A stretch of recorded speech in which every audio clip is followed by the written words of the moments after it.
Breaking news. భారీ వర్షాలతో తెలుగు రాష్ట్రాలు చిగురుటాకులా వణికిపోతున్నాయి.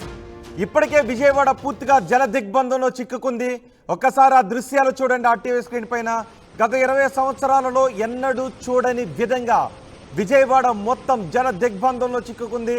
అసలు హైదరాబాద్కి రావటానికి విజయవాడ హైవేనే క్లోజ్ చేయాల్సిన పరిస్థితి వచ్చింది. అంటే విజయవాడ హైదరాబాద్ హైవేనే క్లోజ్ చేయాల్సి వచ్చింది అంటే ఎంత భయానక పరిస్థితి ఉందో అర్థం చేసుకోవచ్చు.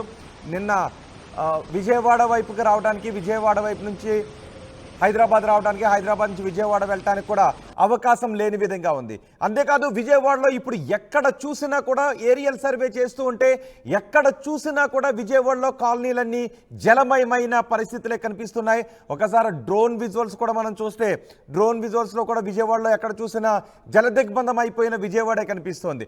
ఇలాంటి సమయంలో ఆంధ్రప్రదేశ్కు మరో తుఫాను ముప్పు ఉంది అని అధికారులు చెప్తున్నారు. ఒకసారి ఆర్టీవీ స్క్రీన్ పైన చూడండి. విజయవాడలో గత కొన్ని సంవత్సరాలలో ఇలాంటి పరిస్థితిని అక్కడ ప్రజలు ఎదుర్కోలేదు, అక్కడ ప్రజలు చూడలేదు. ఎక్కడ చూసినా నడుంలోతు నీళ్లు, మోకాళ్ళలోతు నీళ్లే దర్శనమిస్తున్నాయి. ఇళ్లలోకి పూర్తిగా వరద నీరు వచ్చి చేరడంతో ప్రజలు బిక్కుబిక్కుమంటూ గడుపుతున్నారు. విజయవాడకి ఇప్పటికే ఎన్డీఆర్ఎఫ్ బృందాలు కూడా చేరుకున్నాయి.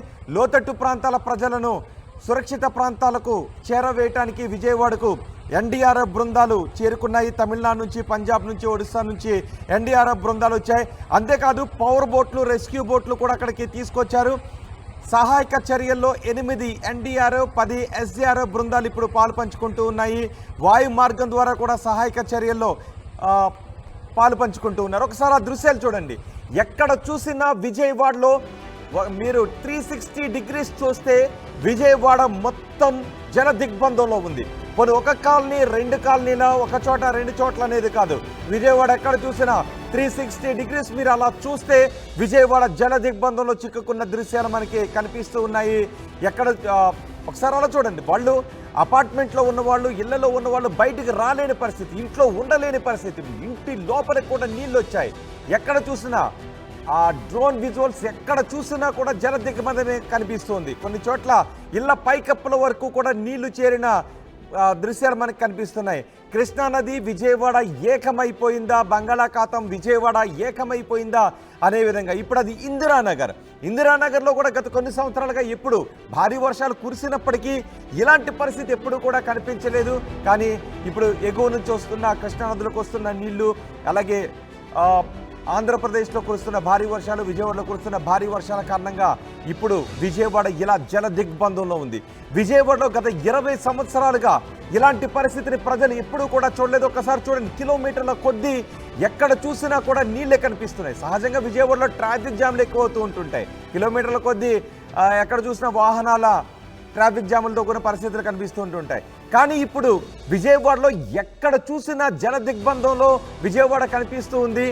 ఈ వీధి ఆ వీధి అని లేదు, అది పెట్రోల్ బంక్లో కూడా ఏ విధంగా వర్షపు నీళ్ళతో నిండిపోయిందో మనం చూడొచ్చు. షాపింగ్ కాంప్లెక్స్లు, ఇళ్ళు, అపార్ట్మెంట్లు, సెల్లార్లు ఎక్కడ చూసినా జల దిగ్బంధమే కనిపిస్తుంది. ఇది ఇందిరానగర్ని ఈ విధంగా ఎప్పుడు కూడా చూడలేదు. ఇప్పుడు మీరు చూస్తున్నది పాత రాజేశ్వరిపేట. విజయవాడ నుంచే బయట ప్రాంతాలకు వెళ్ళిన వాళ్ళు కూడా ఆ దృశ్యాలు చూసి అనుకుంటూ ఉన్నారు, ఇలాంటి దృశ్యాలు విజయవాడలో మేము ఎప్పుడూ చూడలేదని అనుకుంటూ ఉన్నారు. పాత రాజేశ్వరిపేటలో మనం చూడొచ్చు, ఎక్కడ చూసినా జల దిగ్బంధమైన ఏరియానే కనిపిస్తోంది. ఎక్కడ చూసినా నీళ్లతో నిండిపోయిన ప్రదేశమే కనిపిస్తూ ఉంది. అందుకే ఆంధ్రప్రదేశ్ ప్రభుత్వం అలర్ట్ అయింది. ప్రాంతాల వారీగా అధికారులను నియమించింది. అధికారుల దగ్గర నుంచి ఎప్పటికప్పుడు సమీక్ష నిర్వహిస్తూ పరిస్థితిని అంచనా వేస్తుంది. ఈ దృశ్యాలు కేవలం ఆర్టీవీ దగ్గర మాత్రమే ఉన్నాయి. ఆర్టీవీ మాత్రమే విజయవాడలో ప్రస్తుత పరిస్థితి ఏంటి అనేది ప్రపంచానికి చూపించడం కోసం ఈ దృశ్యాలను మీకు ప్లే చేస్తోంది. ఎక్కడ చూసినా మునిగిపోయిన కార్లు, మునిగిపోయిన ఇళ్ళు, ఇబ్బందులు పడుతున్న జనం, జల దిగ్బంధంలో ఉన్న విజయవాడ నుంచి ఇతర ప్రాంతాలకు వెళ్ళిన వాళ్ళు కూడా, ఇప్పుడు ఇతర దేశాల్లో ఉన్న వాళ్ళు కూడా అనుకుంటూ ఉన్నారు, మేము ఎప్పుడూ కూడా ఇలాంటి విజయవాడను చూడలేదు అని. ఇప్పుడు విజయవాడ మొత్తం జల దిగ్బంధంలో ఉంది. అన్ని ఏరియాలు కూడా, ప్రకాశం బ్యారేజ్ దగ్గర అయితే ప్రమాదకర స్థాయిలో కృష్ణమ్మ పరవళ్లు తొక్కుతూ ప్రవహిస్తోంది. కృష్ణమ్మ ఉగ్ర రూపంతో పరవళ్లు తొక్కుతూ వెళుతూ ఉంది. కొత్త రాజేశ్వరిపేట, కొత్తరాజేశ్వరిపేటలో ఎటువంటి పరిస్థితి ఉందో మనం చూడొచ్చు. కిలోమీటర్ల మేర ఎక్కడ చూసినా 360 డిగ్రీస్లో ఎక్కడ చూసినా జలదిగ్బంధమైన విజయవాడ కనిపిస్తుంది. ప్రకాష్ నగర్ పైపుల రోడ్ ఇది. ఎప్పుడైనా మీరు చూసారా ప్రకాష్ నగర్ పైపుల రోడ్ దగ్గర ఇలాంటి పరిస్థితిని? అందుకే విజయవాడ ఏంటి ఇలా అయిపోయింది, ఏంటి విజయవాడ జలదిగ్బంధంలో చిక్కుకుందని అందరూ కూడా చర్చించుకుంటున్నారు. ఆ దృశ్యాలు చూసి ఒక్కసారిగా నేను ఎప్పుడు ఇలా విజయవాడ చూడలేదని ఒక్కసారి మీ అభిప్రాయాన్ని కూడా కమెంట్ బాక్స్లో రాయండి. విజయవాడలో ఉంటున్న వాసులు, విజయవాడ నుంచి బయటికి వెళ్ళిన వాళ్ళు ఎప్పుడైనా మీరు విజయవాడని ఇలా చూసారా? మీ అభిప్రాయాన్ని కమెంట్ బాక్స్లో తెలియచేయండి. ఒకసారి అలా చూడండి. ప్రకాష్ నగర్ పైపుల రోడ్ అది. ప్రకాష్ నగర్ పైపుల రోడ్డు మొత్తం జలదిగ్బంధంలో ఉంది. చిన్న చిన్న ఇళ్ళు అయితే పైకప్పుల వరకు నిండిపోయిన ప్రకాష్ నగర్ పైపుల రోడ్డు ఇది. ఎక్కడ చూసినా విజయవాడలో ఈ వీధి ఆ వీధి, ఈ నగర్ ఆ నగర్ అనేది లేదు. మొత్తం ఎక్కడ చూసినా జలదిగ్బంధంలో ఉన్న విజయవాడ కనిపిస్తుంది. ఒకసారి మీరు ఎత్తైన ప్రదేశంలో నిలబడి చుట్టూ తిరిగితే మొత్తం 360 డిగ్రీస్లో జలదిగ్బంధంలో ఉన్న విజయవాడ. ప్రకాశం బ్యారేజ్ ఇప్పుడు ప్రమాదపు అంచుల్లో ఉంది. ఇంతకు ముందే సుజనా చౌదరి కూడా అక్కడికి వచ్చారు. అక్కడ ఉన్న పరిస్థితిని అంచనా వేశారు. ప్రకాశం బ్యారేజీని దేవుడు కాపాడాలి అంటూ ఆయన కామెంట్ చేశారు. అంటే పరిస్థితిని అంచనా వేసుకోవచ్చు. ప్రకాశం బ్యారేజ్ దగ్గర నుంచి ఎక్కడి నుంచో బోట్లు కొట్టుకొచ్చి అక్కడ గేట్లను ధ్వంసం చేసింది.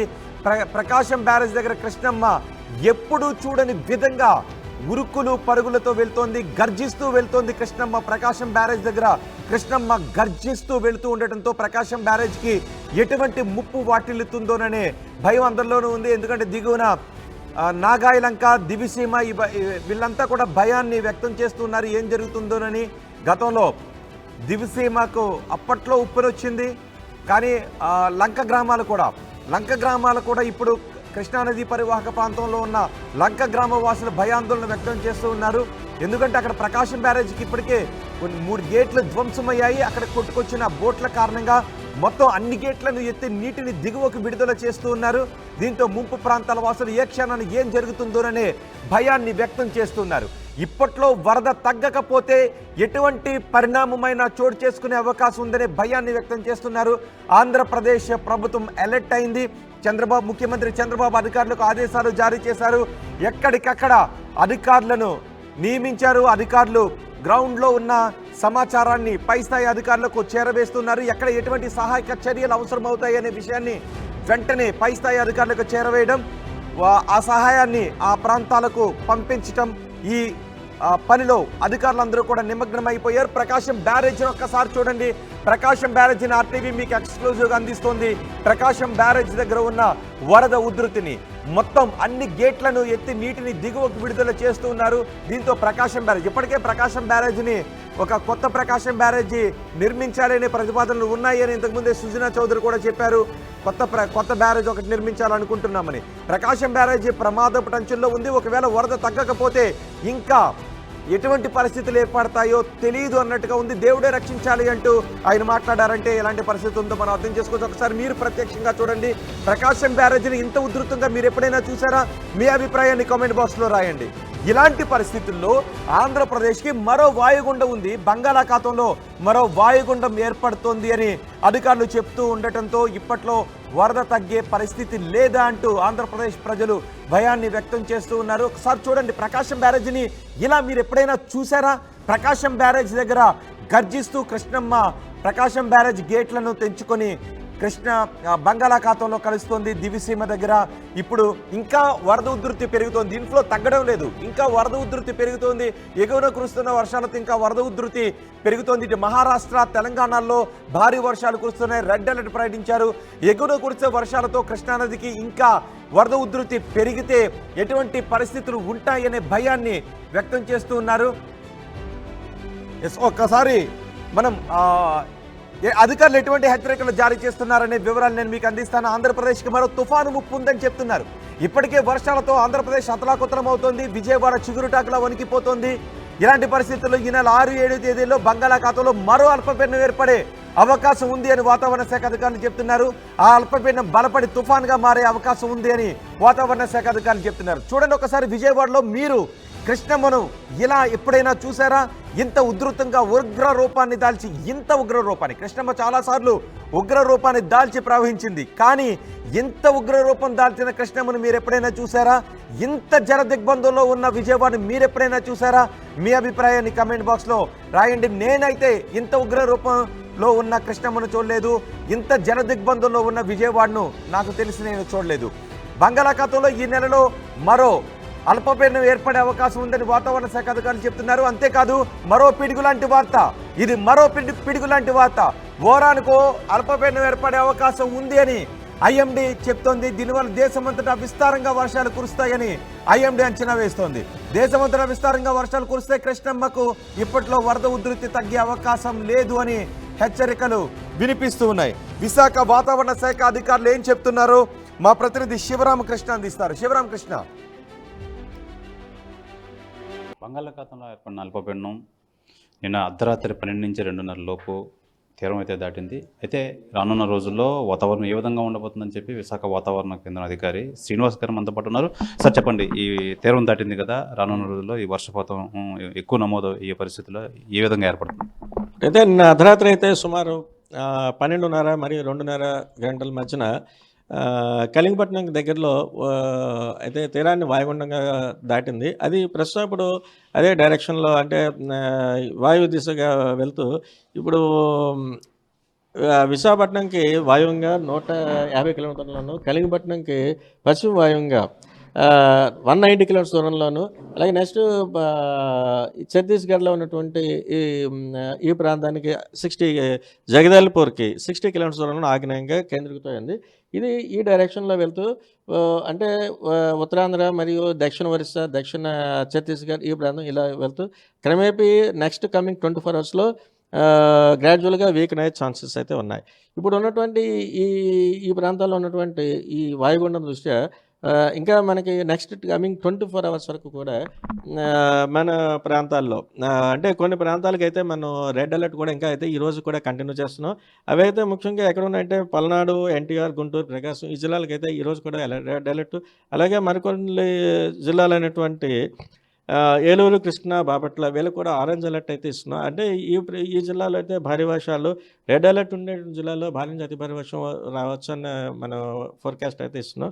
అలాగే ఈ జిల్లాలే కాకుండా మిగతా జిల్లాలైనటువంటి ఉత్తరాంధ్రలో కానీ దక్షిణ కోస్తాలో ఉన్న జిల్లాల్లో కూడా లైట్ టు మోడరేట్ అంటే ఓ మోస్తరు వర్షాలు వైడ్ స్ప్రెడ్గా వచ్చేటువంటి అవకాశం ఉన్నట్టు కూడా మనం ఫోర్కాస్ట్ ఇస్తున్నాం.